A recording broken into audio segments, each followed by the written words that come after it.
റോമർക്ക് എഴുതിയ ലേഖനം 14-ാം അധ്യായം. സംശയ വിചാരങ്ങളെ വിധിക്കാതെ വിശ്വാസത്തിൽ ബലഹീനനായവനെ ചേർത്തുകൊള്ളുവിൻ. ഒരുവൻ എല്ലാം തിന്നാമെന്ന് വിശ്വസിക്കുന്നു, ബലഹീനനോ സസ്യാദികളെ തിന്നുന്നു. തിന്നുന്നവൻ തിന്നാത്തവനെ ധിക്കരിക്കരുത്, തിന്നാത്തവൻ തിന്നുന്നവനെ വിധിക്കരുത്. ദൈവം അവനെ കൈക്കൊണ്ടിരിക്കുന്നുവല്ലോ. മറ്റൊരുത്തൻ്റെ ദാസനെ വിധിപ്പാൻ നീ ആർ? അവൻ നിൽക്കുന്നതോ വീഴുന്നതോ സ്വന്ത യജമാനനത്രേ. അവൻ നിൽക്കും താനും അവനെ നിൽക്കുമാറാക്കുവാൻ കർത്താവിന് കഴിയുമല്ലോ. ഒരുവൻ ഒരു ദിവസത്തേക്കാൾ മറ്റൊരു ദിവസത്തെ മാനിക്കുന്നു, വേറൊരുവൻ സകല ദിവസങ്ങളെയും മാനിക്കുന്നു. ഓരോരുത്തൻ താൻ താൻ്റെ മനസ്സിൽ ഉറച്ചിരിക്കട്ടെ. ദിവസത്തെ ആദരിക്കുന്നവൻ കർത്താവിനായി ആദരിക്കുന്നു, തിന്നുന്നവൻ കർത്താവിനായി തിന്നുന്നു, അവൻ ദൈവത്തെ സ്തുതിക്കുന്നുവല്ലോ. തിന്നാത്തവൻ കർത്താവിനായി തിന്നാതിരിക്കുന്നു, അവനും ദൈവത്തെ സ്തുതിക്കുന്നു.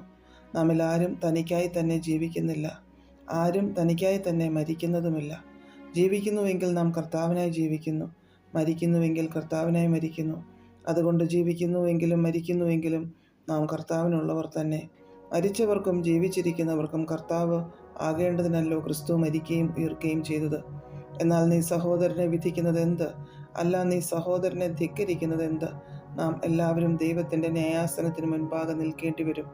എന്നാണ് എൻ്റെ മുമ്പിൽ എല്ലാ മുഴങ്കാലും മടങ്ങും, എല്ലാ നാവും ദൈവത്തെ സ്തുതിക്കും എന്ന് കർത്താവ് അരുളി ചെയ്യുന്നു എന്ന് എഴുതിയിരിക്കുന്നുവല്ലോ. ആകയാൽ നമ്മിൽ ഓരോരുത്തൻ ദൈവത്തോട് കണക്ക് ബോധിപ്പിക്കേണ്ടി വരും. അതുകൊണ്ട് നാം ഇനി അന്യോന്യം വിധിക്കരുത്. സഹോദരന് ഇടർച്ചയോ തടങ്ങലോ വെക്കാതിരിപ്പാൻ മാത്രം ഉറച്ചുകൊള്ളുവിൻ. യാതൊന്നും സ്വതവേ മലിനമല്ല എന്ന് ഞാൻ കർത്താവായ യേശുവിൽ അറിഞ്ഞും ഉറച്ചുമിരിക്കുന്നു. വല്ലതും മലിനമെന്ന് എണ്ണുന്നവന് മാത്രം അത് മലിനമാകുന്നു. നിന്റെ ഭക്ഷണം നിമിത്തം സഹോദരനെ വ്യസനിപ്പിച്ചാൽ നീ സ്നേഹപ്രകാരം നടക്കുന്നില്ല. ആർക്കുവേണ്ടി ക്രിസ്തു മരിച്ചുവോ അവനെ നിന്റെ ഭക്ഷണം കൊണ്ട് നശിപ്പിക്കരുത്. നിങ്ങളുടെ നന്മയ്ക്ക് ദൂഷണം വരുത്തരുത്. ദൈവരാജ്യം ഭക്ഷണവും പാനീയവുമല്ല, നീതിയും സമാധാനവും പരിശുദ്ധാത്മാവിൽ സന്തോഷവും അത്രേ. അതിൽ ക്രിസ്തുവിനെ സേവിക്കുന്നവൻ ദൈവത്തെ പ്രസാദിപ്പിക്കുന്നവനും മനുഷ്യർക്ക് കൊള്ളാകുന്നവനും തന്നെ. ആകയാൽ നാം സമാധാനത്തിനും അന്യോന്യം ആത്മീക വർധനയ്ക്കും ഉള്ളതിന് ശ്രമിച്ചു കൊള്ളുക. ഭക്ഷണ നിമിത്തം ദൈവനിർമ്മാണത്തെ അഴിക്കരുത്. എല്ലാം ശുദ്ധം തന്നെയെങ്കിലും ഇടർച്ച വരുത്തുമാറ് തിന്നുന്ന മനുഷ്യന് അത് ദോഷമത്രേ. മാംസം തിന്നാതെയും വീഞ്ഞു കുടിക്കാതെയും സഹോദരന് ഇടർച്ച വരുത്തുന്ന യാതൊന്നും ചെയ്യാതെയും ഇരിക്കുന്നത് നല്ലത്. നിനക്കുള്ള വിശ്വാസം ദൈവസന്നിധിയിൽ നിനക്ക് തന്നെ ഇരിക്കട്ടെ.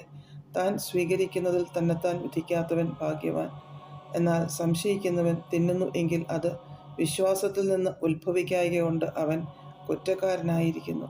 വിശ്വാസത്തിൽ നിന്ന് ഉത്ഭവിക്കാത്തതൊക്കെയും പാപമത്രേ.